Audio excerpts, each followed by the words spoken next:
Hi, everyone. Welcome to today's live stream of the Social Change Career Podcast. We're here with Ilco van der Linde. This is episode 8, season 14. Woohoo. I don't know what the official color or symbol for season 14 is. Today, we're going to be talking about protect what you love, building movements from the heart. For people who have not joined a live stream of the podcast previously, usually we go about an hour and we deeply enjoy hearing from anybody watching live. So particularly in LinkedIn, in the comments section, feel free to share where you're watching from, your questions, comments, and resources, and we'll try to weave that in as much as possible. This is one of over 180 podcast episodes featuring brilliant innovators from around the world, changemakers, impact investors, activists, people doing tech for social change, reducing gender-based violence, and working in engineering for impact from probably 30 different countries. So you can find all the episodes. This will be an audio episode live on Friday, and you can find all the episodes on PCN Global Listen or any podcasting platform. Three quick requests before we get started. Please make sure we'll talk a lot about OceanLove.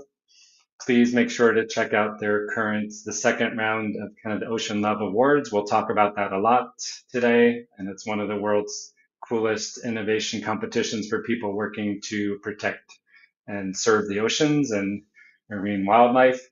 Please follow Ilco on LinkedIn, and we'll talk about other channels. Follow PCN, and for anyone, whether it's for this podcast or any podcast, but the number one thing you can do for any podcaster is to share and rate the podcast. It just helps to grow the impact. So Ilco is well, I'll say Ilco and I met, I don't know, maybe 10 years ago. I don't remember, 12 years ago, who knows how many years ago. Um, and, you know, he has stayed at our house and is always, and the way I'll describe Ilko before I read his bio is a visioner and a doer and a dreamer, but keeps his feet planted on the ground. So, I know lots of people who vision and dream, and lots of people who do things on the ground, and Ilko can balance between both. And, dreaming up sometimes sounds like crazy ideas, often crazy ideas, but then is able to help convince, um, gather influence and just like let magic happen and chaos that leads to really radical social transformation across many different sectors.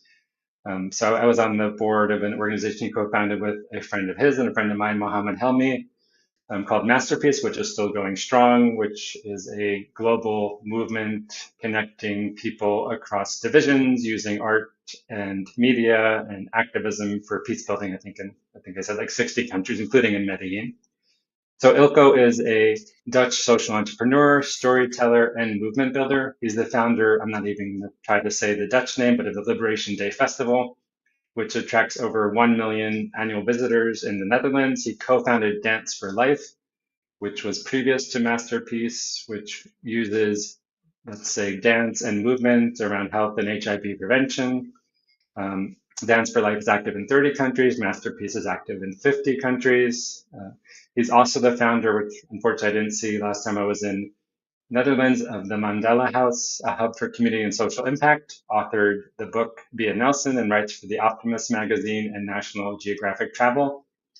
His latest initiative, OceanLove, along with the OceanLove Innovation Award, is a global platform mobilizing emotional connection and action. It's not just about feeling connection, but actually doing something. Again, that dreaming versus connecting to protect the oceans. And the work is rooted in one core belief: people protect what they love, and lasting change starts from the heart. I'm based in Medellin, Colombia. Ilko today is in Netherlands. We saw each other in person. We had French fries together in The Hague, pre-pandemic, I think a couple of months before COVID. So Ilko, thank you so much for taking time to share your energy, vision, love with our community. And just to start off with, what in the world, let's just start with the Ocean Love Innovation Award. So, and a couple of people already posted they love the title of this talk, but what in the world, let's start with the current and then we'll go back. But how in the world did you come up with Ocean Love, and what does it mean to innovate, and what is this current round of the Ocean Love Innovation Award? Well, thank you, Greg, for the introduction. Um, yeah, I mean, I'm a diver. I love to be in the water. I'm also a dive master, and I slowly, the last 10 years, 20 years actually, I saw the dying of coral, the dying of species, the overfishing, the plastic pollution. I remember one time I was diving, and the whole dive I didn't see any fish. It was in the Mediterranean Sea where there's a lot of overfishing. And at the end, I thought, wow, finally, I see a beautiful jellyfish. And then when I was close to the jellyfish, it turned out to be a transparent plastic bag. Um, that started, it made me think. I mean, when I feel pain on a certain topic, then I want to do something about it. For me, it's a way to survive in this crazy world, and to surround myself with beautiful people, other change makers, and at least get the feeling you try. And for OceanLove, I thought, okay, I see a lot of NGOs, but most of them, they only communicate the drama. And people need to know about the drama, but it can also make people feel depressed. It can give the feeling that they can't do anything at all. So why would they start any action? Um, while I think that you first need to fall in love and then you want to protect it. Think about it. Everyone who is listening, think about someone or something that you love, then automatically you know you will protect it. So I thought, okay, there is room for an initiative that will make people fall in love with the ocean. So what can I do? I involve photographers, videographers, artists, and storytellers, and activists and scientists, and I bring more beauty from the ocean to the people, and bring more information from the ocean to the people, and come in their hearts and give them opportunities to act. And that's where I started. So I do lectures, I write articles, I'm preparing a book. We do all kinds of initiatives, of course, social media. And then over 1 year ago, we thought, like, okay, there's one element missing in this concept. And it's something that can invite people to act and use their bright minds. Um, because I saw a lot of people already coming up with inventions, innovations, trying to cope with the situation of the ocean. And I thought, okay, you know what? We're going to ask people all over the world to come with ideas for new products and new projects to protect our ocean. And we called it the OceanLove Innovation Award. And already in the first year, we had 87 applications, quality applications from 37 countries. And then I found out, wow, and we decided within some years, this will be the biggest and most inclusive ocean innovation related project of the world. Because if we mobilize the talent in the world, you will see that we can measurably help the ocean to recover. So And can yeah, you go and ahead? we're not only getting those ideas, but then I connect the winners. We have a team of judges, and we connect the winners to consultants. We give them seed money, we give them PR, and we be the wind beneath their wings and make those all those ideas happen. And you know, that's also what's keeping me so optimistic, because you see that there are still a lot of people dedicated to protect the ocean. So thank you. So we have a bunch of people watching from India today. Welcome Benny and welcome Shankar. Please feel free to let us know both about your work, everyone, and also your connection to oceans or questions. So just to start off with, so 87, I think you said 87 entries from last year's competition. And I don't want to ask you to pick your favorite because that's unfair, whether it's Exactly. among the entries or award, but what is an example of an innovation that is already having significant impact, whether it's in one country or one community? And for the second round, for people who might want to be applied, like what are you looking for? How do you apply? Do you have to be a startup, a nonprofit? Can you do it as an individual? Do you have to have scaled? So both maybe one or two examples, not saying your favorite, but just of impact. And then what are you all looking for this year? Yeah. Well, let me start with the simple part. Everybody can apply. It doesn't matter your age or your background. And actually, we are super active reaching out to people in the global south. So everybody, hi there in India, you're invited to join. Um, we're also aiming within 2 years to have an Ocean Love ambassador in each and every country. So you're also invited if you're super into this theme to become the Ocean Love ambassador in your country. We have already 15 African countries where we have super dedicated people. Um, and what we do, we truly believe there's a lot of talent out there, people with good ideas, people who already are testing their ideas. So we want to help them with coaching and money and funding and all the ways. And yeah, let me just start with the number one. It's a lovely guy from Morocco who designed a sort of machine. It looks like a lawnmower that he can take out the small pieces of plastic out of the sand in all the beaches. And why he was the winner, not only because he is actively taking plastics out of the sand, but he also offered his idea rights free for the whole world.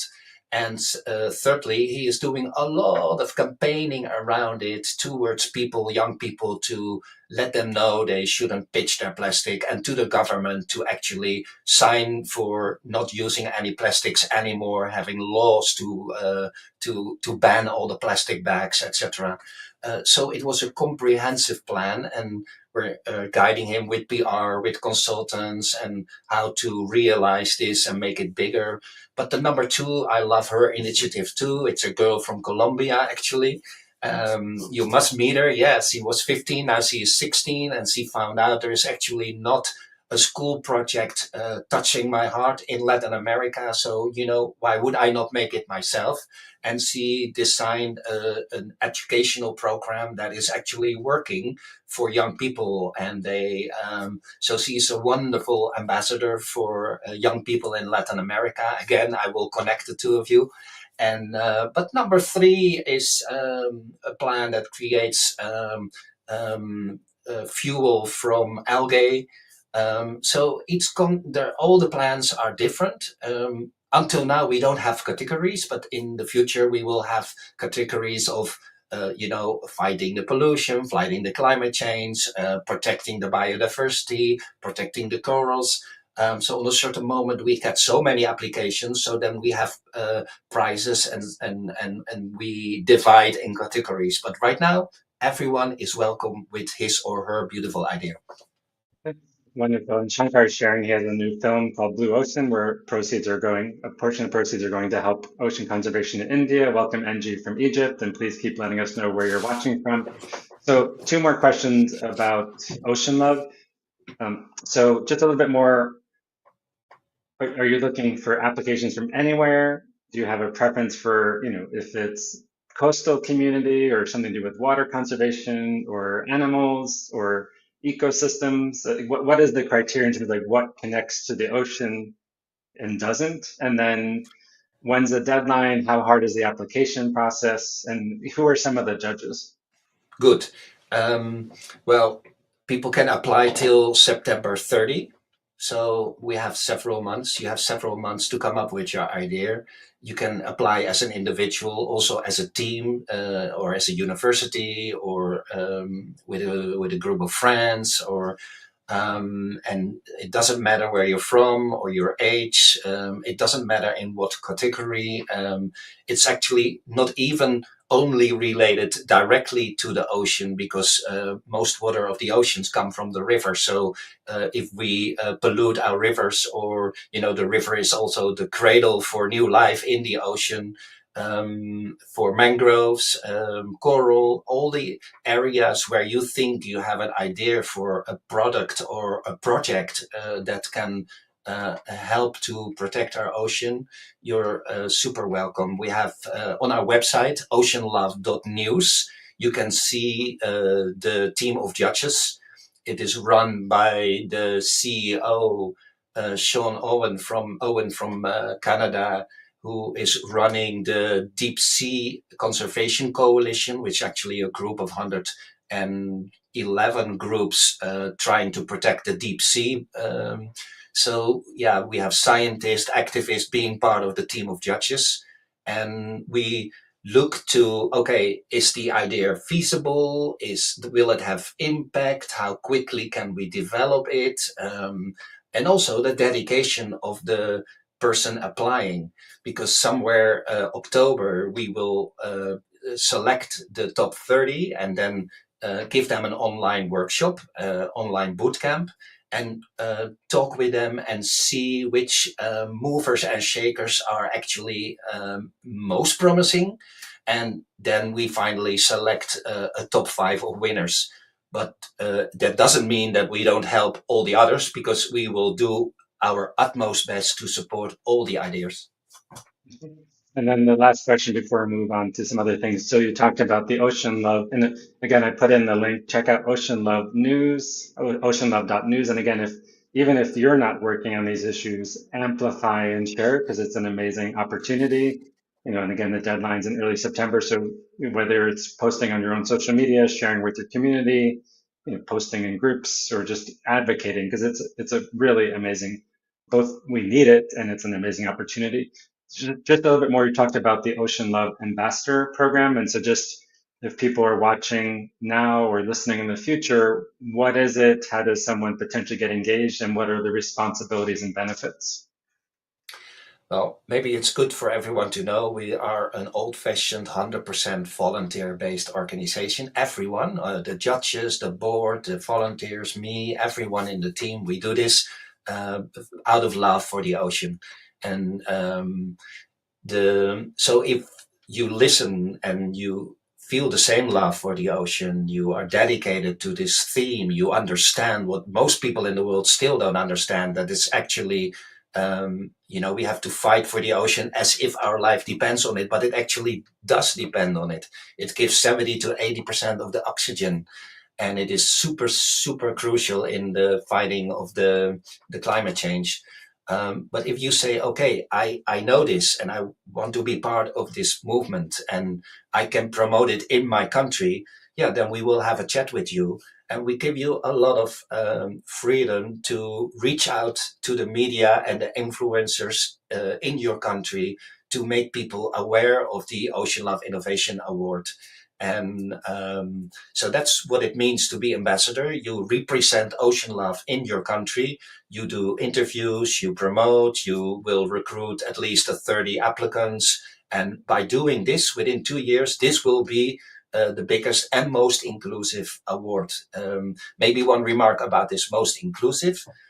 We did find 2, 3 other ocean innovation related awards, but they were only focused on participation by white, Western, highly educated people. And I think it's absurd to think they are the only people who can bring the change. Actually, we think that people who live on a daily basis on the front line in countries affected by pollution and overfishing and climate change, that often we see that they already have certain very practical solutions and wonderful ideas.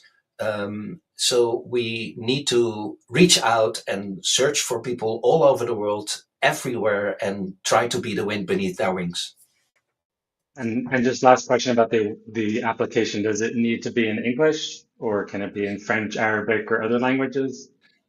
Right now, it's all in English, but then you have Google Translate. So we're not picky on language mistakes, but we just want to feel your energy and your creativity. And if we need, then we come up with additional questions. Okay. You will So will lead you through the process when you go to the website.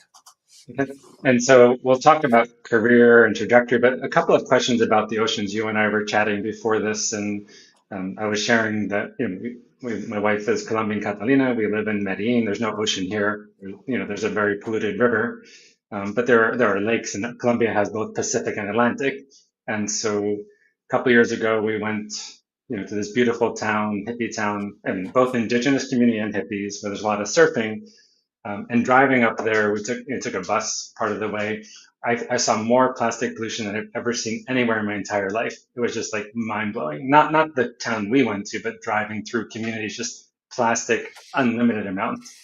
So one question is the forces or the corporations or the profit motive.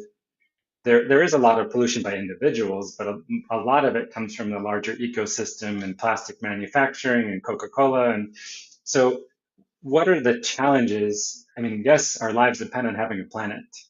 And even if Musk goes to Mars, it's only a few Yeah, people are going to get there. I, I, So, I wish send him to Mars, please.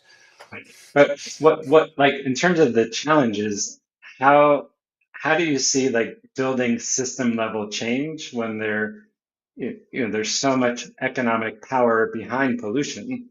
And so do we need regulation? Do we need activism? Do we need individual? I mean, we need it all, but what are the leverage points, whether it's around oceans or things you've seen from your other work around trying to create not just individual change, but like affecting the system?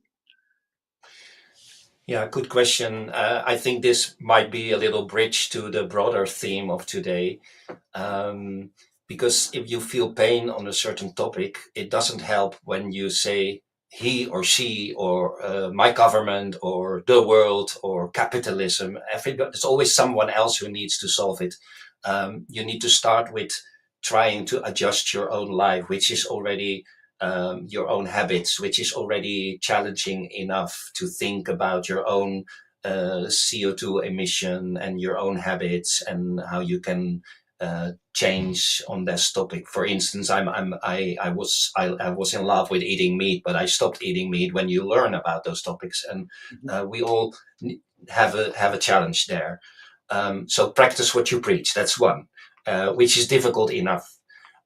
Secondly, you can just not look away when you see the pollution. You start doing actions to take it away and maybe recycle.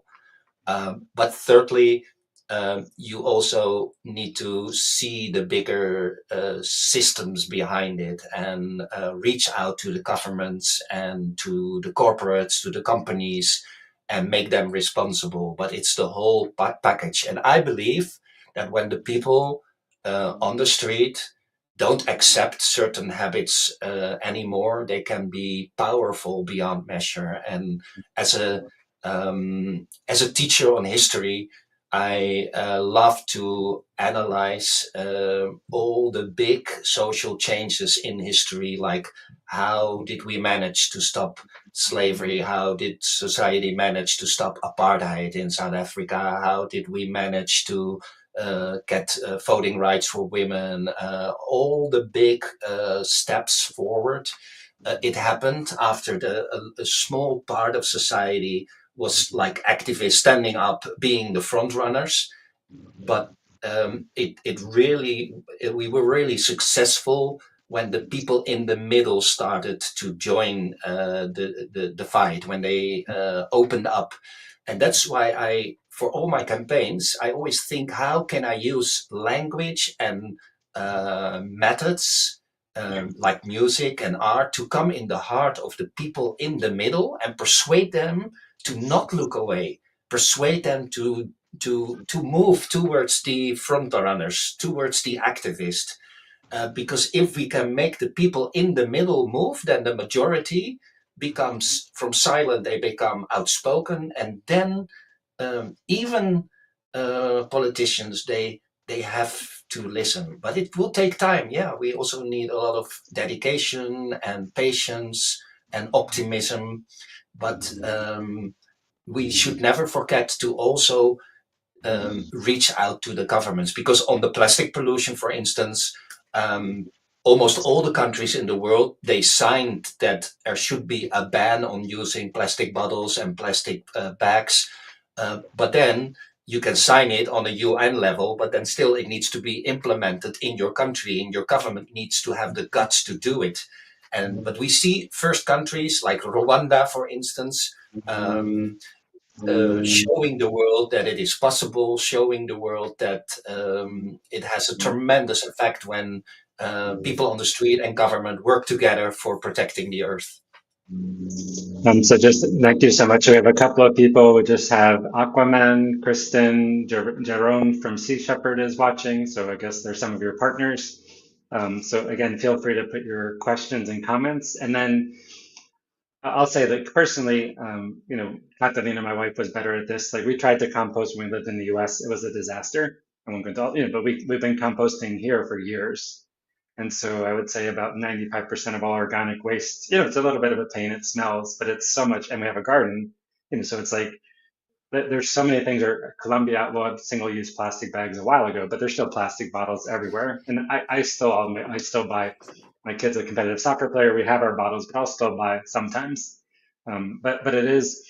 Is there any measurement? Obviously, each person or community needs to decide for themselves. But is there at the individual or community level? Is there any data that says one of the most effective actions you can take is X? So is it composting? Is it eliminating plastic? Is it, becoming vegetarian or semi-vegetarian, or, doing catching rainwater? So is there, obviously it's context specific, but, and it's not good to say you should do this. It doesn't work very well to lecture people. But, if you say, since you've been around the world, what are some individual or communal level habits that you would say tend to have the biggest impact?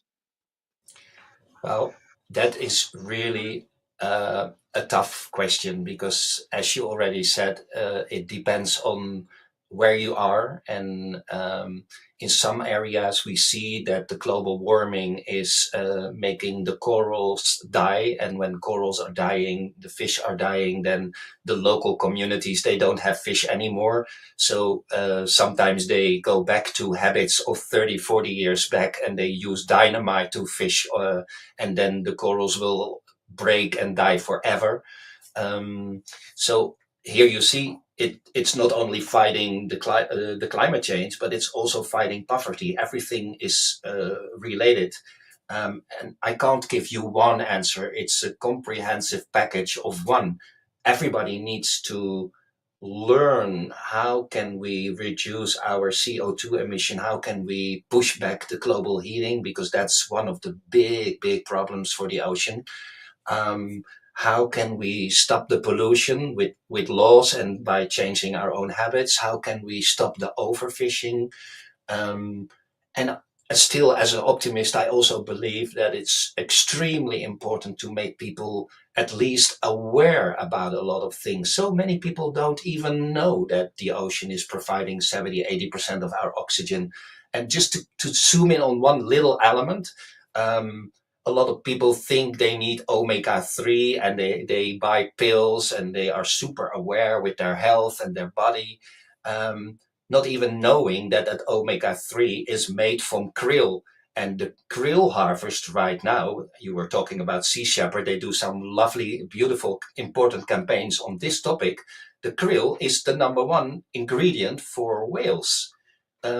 Whales need krill as food. So if we use the krill for our omega-3 health tablets, then we're actually taking away the food for the whales. And then most people don't even know that one whale has the equivalent of 3,000 trees where it comes to the climate change fighting, because their poop is actually fertilizing the algae. The algae are, everything is related. So with OceanLove, we also try to open the eyes, open the hearts, and then provide action opportunities. So we need to do it all, but everyone needs to select their own fight. And one of the things we can do is come up with new ideas and dedication. Yeah, so I've been fortunate to see whales in a couple of places, Hawaii, and then this summer we went to Patagonia, northern Patagonia in Argentina, and just mind blowing. And I've had whales, I call it whale snot get on me, where they blow out of their blowhole, and they are, I mean, all sea life is amazing. Whales are incredible, and obviously in Patagonia, they're I forgot the name of the whale, but they're actually, the population is growing. I wouldn't say it's healthy, but it's not endangered. But so many other parts of the world, whales are endangered or at risk and having huge challenges. So let's Yeah, but imagine. Go ahead. maybe it look like, for instance, the humpback whale is, getting better numbers right now. And that really absolutely we can see how laws helped to protect the number of humpback whales to come to rise again. Um, but just to give you one other example, a lot of people don't know. They order packages from China, more and more and more. Those packages, they come with ships. There are more and more ships. What are the ships doing? They kill 20,000 whales a year. Just talking about whales, only this topic. Um, and so the more we order things online and get the packages by ships, the more actually the ships will kill the whales. But sometimes um, it is already super effective to have another area for the boats to go. Like on Sri Lanka, activists were working for years to make the boats go only several miles more south. So they were not in the same line as the blue whale. And it took them years to convince the cargo ships to take another route. And right now, they are hardly hitting the whales over there. And yeah, it makes your package maybe 1 or 2 cents more expensive because they have to um, change the routes. But here you see sometimes with knowledge and dedication and activists, we can come in the hearts of companies and make them change. And that's what we need to believe, that we can do that. Okay. So Jerome is sharing that Sea Shepherd's on its way to Antarctica now to work on stopping overfishing. Angie is just sharing why she loves the Ocean Innovation Award. So thank you everyone for sharing, commenting. Also, let us know your questions and comments, and also the other resources that you like. So that, and I'll just make one comment, then I want to get to some career stuff. So I do a lot of work on finance, and so one of the things, and I teach on this, and one of the things many people don't realize that one of the biggest impact, if you have any extra money, which is a privilege, not everybody has extra resources, but if you're saving, investing, doing anything, is where you park that money or invest it is one of the biggest impacts that you can have as an individual and an organization. So, for example, I'm involved with a startup called Carbon Collective, and it's only US, but this is happening around the world. And the idea is they have marked out, they work a lot with Project Drawdown, which is a great organization to look at around climate solutions and climate careers.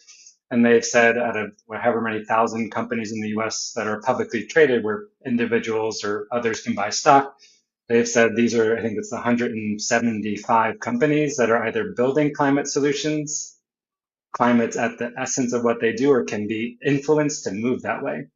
So it doesn't mean like they're all perfect companies. I've talked to some of them that are in there I don't like, but it's the idea like if you, or you're banking, a lot of banks are financing climate destruction. So even if you're just putting money in, it's obviously most countries it's not a good idea to leave money under your mattress or in the freezer, although I know people who do that.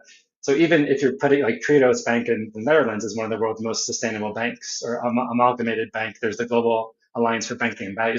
So and then particularly if you work for an organization, particularly if it's a social impact organization, and they have any kind of retirement plans, if you can influence the people, whether it's the CEO or the chief operations officer, to say, hey, we're working on impact, and we have €1 million or 100 million euros in investment. Where is that money going? So I'm just saying that's something a lot of people don't think about, and it's really important. And as an individual, it's not too hard to do. As an organization, it's harder. And again, the world is a mess, so it doesn't mean but putting your money somewhere where it's not actively destroying, at least not hurting, is a huge, or not investing in tobacco, prisons, all that stuff. So the average age of our audience tends to be, let's say, 30 to 45. We have all different age groups. And so we do talk a lot about impact careers. So let's say a very enthusiastic young person comes to you and says, I want to make my career on sustainability. You know, And what is I mean, obviously it's context specific, but what's your advice around skills is it better to go out and just start doing something, whether it's activism or a startup or a nonprofit, to go potentially to university? And then how does someone, we all have to pay the bills, but how does someone find their passion and then connect it to actually paying their bills? And that, these are huge questions, but like, what are your general thoughts when people say like, I don't want to make widgets. I don't want to make bombs. I don't want to, you know, work for a tech company. I mean, lots of good tech companies. I don't want to work for a tech company that's, burning up the planet. So what is your advice both around skills, but also how to find that match? Because, unless we have universal basic income, we all need money. Well, my first answer would be please do it. Don't hesitate, don't postpone, don't um, think you can only do it when you make big monies or big savings, because it's so important for your own energy and the people around you that you spend your valuable time in something that moves you, something that deserves your talent. And then my second answer would be, please accept that it will also take time, and that will give you pain. But don't think that a good paid job is never giving you pain. I mean, then you're in a big system, sometimes with a lot of delay and people deciding things for you. There's pain everywhere. So life is not meant to avoid pain. It's just to see what pain are you willing to bear. So yeah, the second thing is, it will take time to get income with your dream and with your passion, but accept it. And one of the ways to accept it is to not uh, super quickly overload yourself with a lot of expenditures, because that's also a decision. Sometimes you think you can't avoid living with a car, but you can. You can sometimes live more simple housing, not spend so much money on luxury goods. Take your time and believe in your dream. That's the third one, because I learned during the last 40 years of setting up projects that there is actually enough money in the world for social change. There's not enough quality of ideas. So if you have talent and dedication, um, then see how your willingness to work for social change and for sustainability can add value. What's the area where you can add value? Can you add value by teaming up with an existing NGO or with an existing initiative, or do you develop this initiative yourself? That's what I actually often decided to do, because then you can also create a nice working atmosphere with your team. And then but keep in mind, there is enough money. A lot of people made good money the last 40 years, and they have family funds, and they are looking for passionate people to work on a dream that they actually want to support. um, and so I have actually here in the Mandela House a dream factory, and often people come to me like, "Hey, I have this dream. How can I make it happen?" One of the things is that they often make a lot of mistakes in the presentation. It's not having enough quality. So if you're without any care for your own project or the way you present it, then how can you expect other people to take care of it? um, then they say, yeah, well, I'm only starting when other people pay me. Well, then actually you think other people need to pay for your dedication. No, start, show them you are willing to have pain and maybe only eat brown beans. Actually, if you eat brown beans for a whole year, it will take you $400. And if you don't find that $400, you always have parents or friends who want to give you $400 with thanks to a crowdfunding system that giving you the money to eat brown beans. So there is always a solution to start in a simple way. Show people your dedication, make your plan professional, and reach out to people with money, convince them that this is added value. And each time, the last 40 years, with each of my projects, I learned that if you do it in that sequence, there will be people who are also willing to pay for your salary and for your travel cost because they are happy to be part of this bigger dream. Okay, so Jaron is just sharing the talent, yeah, moral ambition. So I forgot his name. Roger, who's from the Netherlands, has the School for Moral Ambition, and they, look for people who are trying to work on world-changing ideas, often in the policy level, and they'll fund you. And there are tons of fellowships. So just to add to that, like I'm a huge proponent of fellowships. And there's academic fellowships, there's policy fellowships, there's also professional fellowships. And I've been fortunate, not because I'm smart, I've had good mentors to have like more than 3 years of my life on full fellowships, or even 4 years. And so if you can match your interest to the funder who's providing the fellowships, not saying it's easy, it's not, you'll get rejected a lot, but that's another way, where, I mean, I've started NGO because I didn't have to pay myself. I had a fellowship. So that financial freedom, Echoing Green, I review for, I mean, PCM, we post a lot of fellowships, Pro Fellow, Acumen. So don't forget about fellowships. And so a question here is, I've burnt out many times. Some things I've tried to start with others, or I've been part of where others have started, they work and they grow. Sometimes they fail, sometimes they don't. Other times it's a great idea. Like, for example, some friends and I started a peace building NGO. This is 1999. We got up to $400,000 in revenue, which, it's not 100 million, but it's a decent amount. And we saved up all this admin money, and we're like, we're going to build a big organization. We totally failed. And so it was like full-time work, half-time pay, no benefits. And there was nobody to blame. There was no boss. Like, we were a collective. And so, and it was horrible, like it was a good experience, but it was not fun at the time. So how have you dealt with burnout, or just, what have you found most challenging around helping to organize and build pretty large scale organizations or social movements? Well, thank God there haven't been any burnout, but Mhm. I think that I can partly thank the ocean for that because often I took some free time to dive and be with whales and dolphins and sharks, and the ocean is healing. The ocean is for me a very beautiful place to be and to gain energy. Um, Secondly, I still love, and I loved being a father, so I always try to be home at least in the weekends, and travel a lot with them and be there for them. It's giving a lot of energy to be there for them and feel the love, and I think that is also healing. Um, and Putting your time in something valuable and see it grow, that is also healing.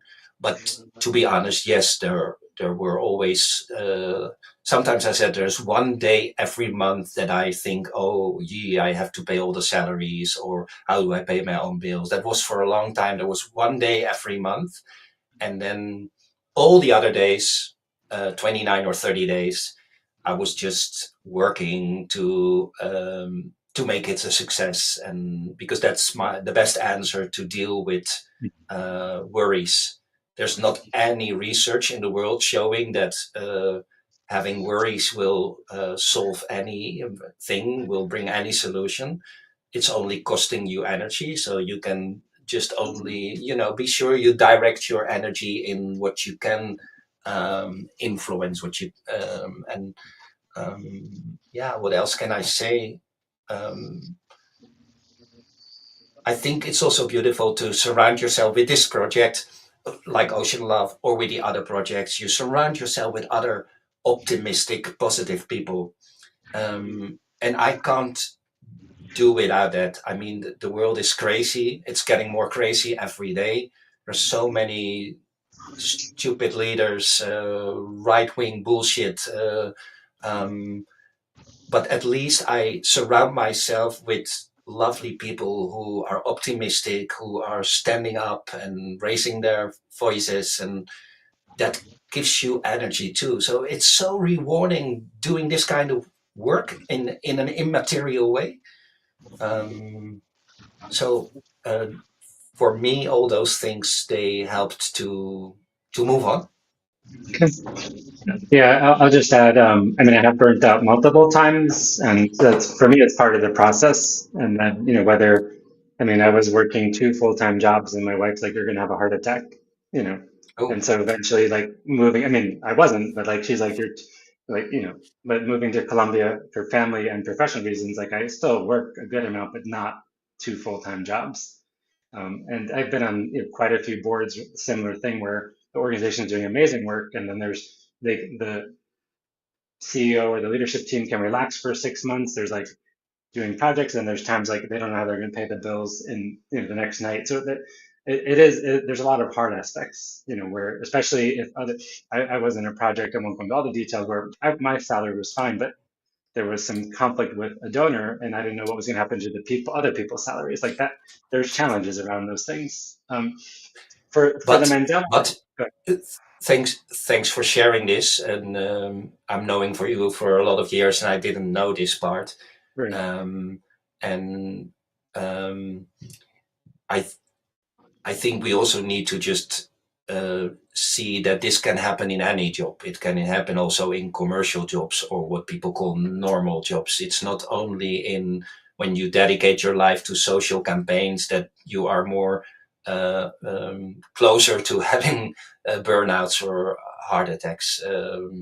Actually, sometimes I think the world that we call normal, they eat your heart out, they take your best energy.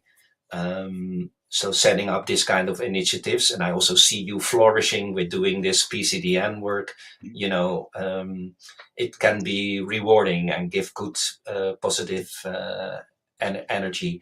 But also, you need to decide that you know there is so much pain in the world, but you can't change it all. And one of the things that I love a lot is that in the Torah or in the Quran, it both says if you help one person, you already help humanity, you save humanity. Sometimes I just say, okay, I don't know if it will work, but at least I know for sure that it helped one person, yeah. and then actually you already help humanity. So don't make it too big or too heavy, because if you carry around all the responsibility for all the bullshit in the world, then it will eat your heart out too.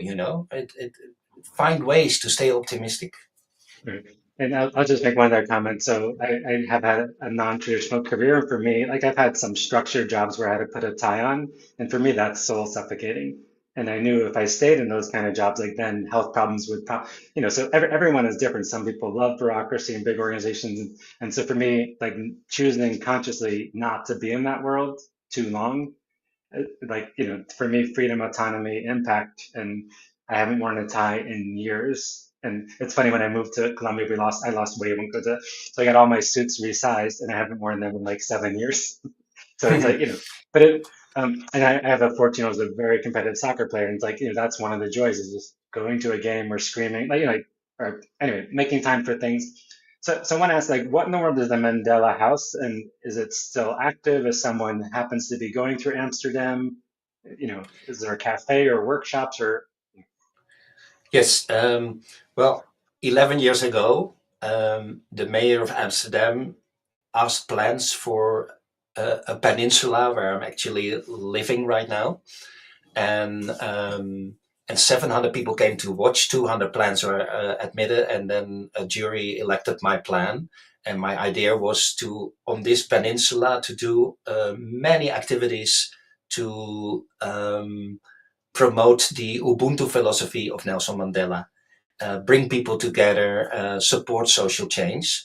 So people can marry here, but social causes can have meetings here with discount.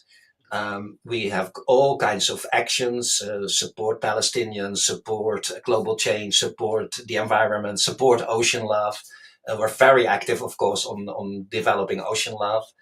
Um, and We have a restaurant here, yes, and people can also sleep here. And there's one class suite where people sleep under the stars and the moon, and it's a beautiful place. So check it out, Mandela Huisje. That's like casa casita in Spanish, huisje. Maybe you can put it in Yes. the yeah, and it's .nl, but there is some English there too. And anyone who's able to visit, you're super welcome. Okay. Yeah, we'll put that all in the show notes too, so people can access all the things we've talked about. Um, I'm trying to think. Are your kids involved in? I mean, I think your kids are divers too. I remember years ago, like can you talk a little bit? You said you spent, I think you have three daughters, but like I remember you drove across Africa. I don't remember. Like, so talk like a little bit about the parenting and how that connects to connecting them to their passion for change. Yeah, I have three daughters and one bonus daughter, as they call it, from my wife. Since last year, we are married, and um, so the three oldest daughters, they dive. They are divers. They love to dive.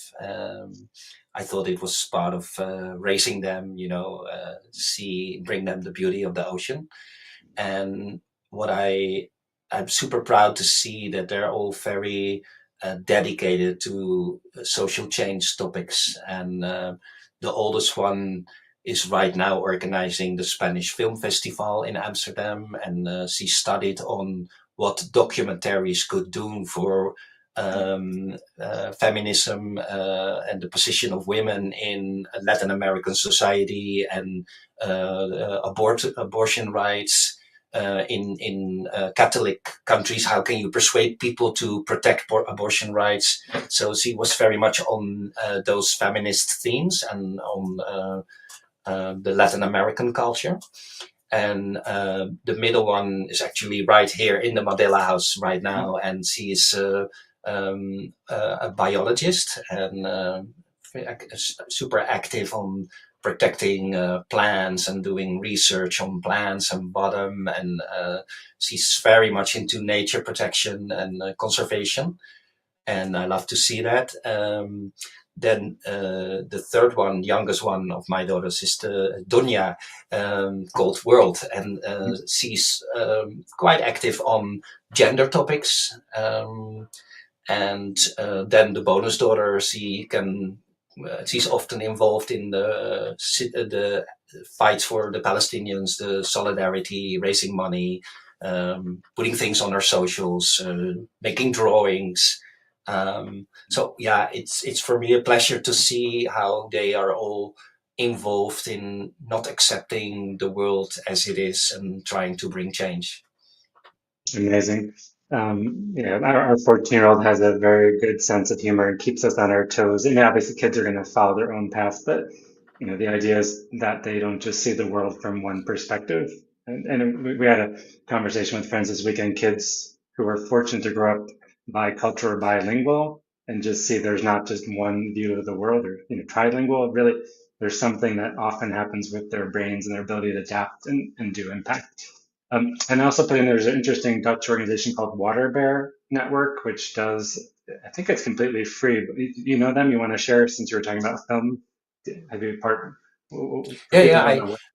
I signed up for their videos, and you get beautiful videos about the ocean and about actually sustainability every week. And a lot of documentaries that don't make it to the cinemas or don't become super viral, but at least through signing up for Waterbear, I see these videos. Yeah, that's very nice. Yes. It's great. So we'll start to wrap up. So three questions to wrap up. Um, I mean, I know you're a learner and a seeker, so are there any skills or knowledge you're currently working on strengthening, or just, whether it's related to work or diving or something in the world?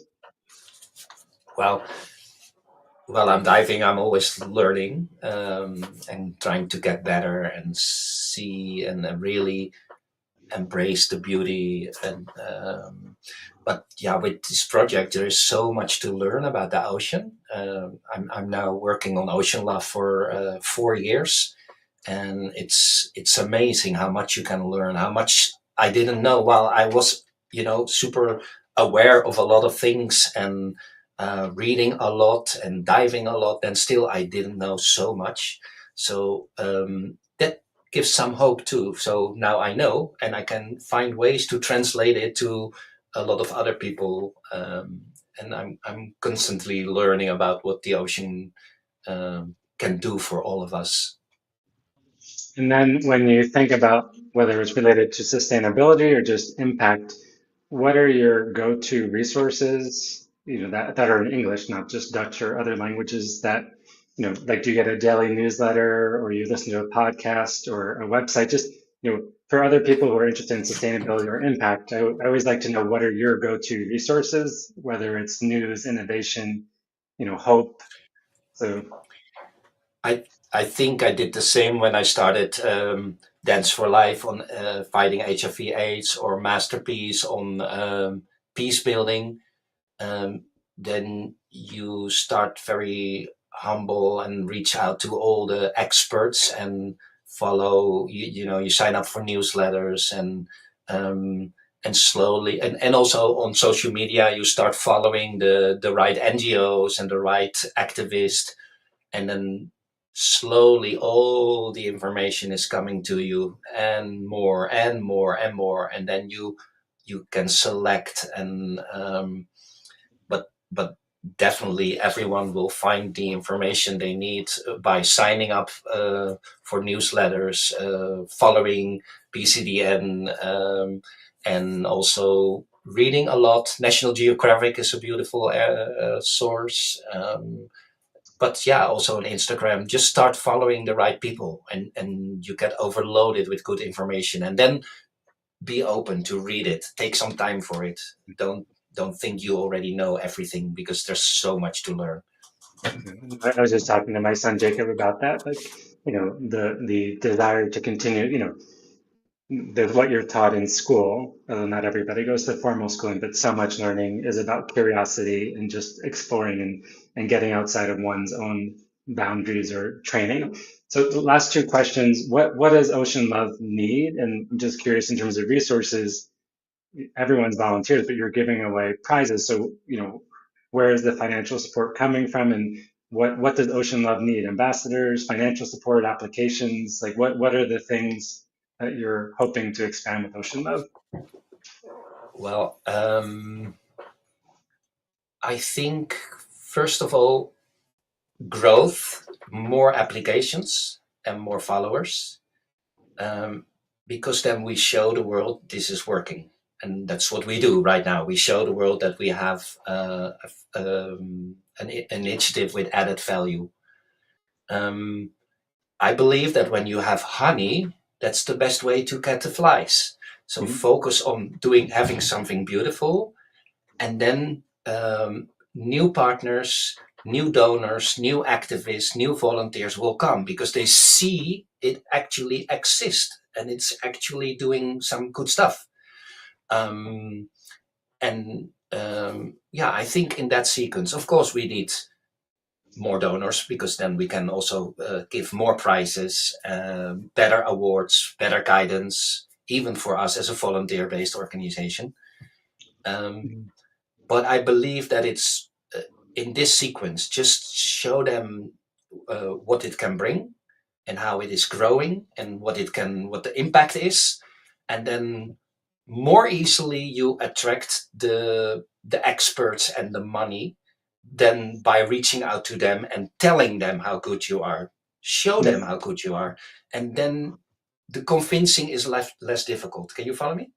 Yep, 100%. So I feel like there's a course or a training. I mean, I've seen you fundraise, but I feel like obviously there's no formula, but there is an art to raising money. So I feel like there's a book or a formula or a training thing, something about that. Because I love I like honey, but the whole phrase, and I've seen that because sometimes I've applied for money, gotten money, but other times, and people have just heard about what I'm involved in, or others, and like here's some money. It's not that simple. Or once we submitted a project for my first NGO, we didn't have an NGO. We submitted a concept paper, said here's money. I mean, not a lot. It was like, I don't know, $10,000. And like, oh my gosh, we need to create an organization. So it's like, sometimes it's like going outside the bureaucracy to figure out creative ways. The last Yeah, question is what? Go ahead. but yeah, so what you say, uh, the moment you exist and you deliver, then um, you will see people trust it, and you slowly, with all the other projects, people see there is a track record. so they start believing it more early, more faster. But I personally also love this metaphor of, don't run after the flies, just be honey, and then the flies will come to you. So many people need donors, so many people need growth, but the best thing, and that's the only thing you can influence, is just by delivering your work, doing good stuff. And then people see, oh, well, this is not only a story, it's not only a dream, it's actually existing. And then the selling is less difficult. Well, I see a book there. We had a podcast last week with a former vice minister from Colombia who came up with the thing you can't govern from your desk. They were talking about getting out across the country. So I feel like, and actually people are like, please write that. So I feel like something here, whether it's a cartoon series, a book, a training, it could be catchy and useful. So last question, what's the best channel, I mean, to follow OceanLove on and to follow you? Instagram, LinkedIn, subscribe to a newsletter. Yeah, well, for OceanLove, it is simple. It's all the socials work, but for instance, Instagram, and it's at OceanLove News. We added news because we bring a lot of positive news, inspiring news. So it's OceanLove News, and the website is oceanlove.news. And all the socials, you will get the information.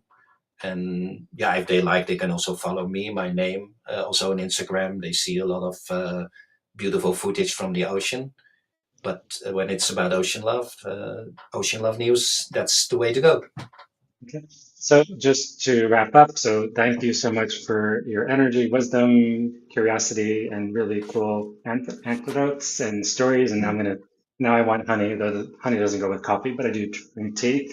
And as we started off in the beginning, please share the Ocean Love Innovation Awards very widely, whether you might apply or amplify it. You can find the information on the website. The deadline's in September, and basically looking for innovators, individuals, organizations, startups, nonprofits, really working on innovation and impact around the oceans. Please follow Ocean Love. Please follow Ilco. If you happen to be passing through Amsterdam, check out the Mandela House for workshops, inspiration, cool food, and coffee. Please follow PCN. And then again, for the podcast, this is one of 180 episodes. This will be an audio podcast on Friday. And you can go to PCN Global and search or any podcasting platform. And any last comment before we finish, Ilko? No, thank you very much for doing all of this. And I know you were extremely busy, but nevertheless, you also were a board member for my masterpiece project. And maybe that brings me to the last remark. Yes, you give me all those compliments on doing all those projects, but I want to give the compliments back to all my teams, because you can have a good idea, you can start, but you cannot make it happen when not a lot of people decide to embrace it and make it also their project. So I'm super happy with the team that I have around me for OceanLove, a truly international team coming from all corners of the world. So also thanks to you for doing this, having the Peace and Collaborative Development Network, and inspire people to do good, because that's what we need. So we need a lot more good in the world. Good trouble from John. Anyway, thank you so much. Have a wonderful afternoon. And thank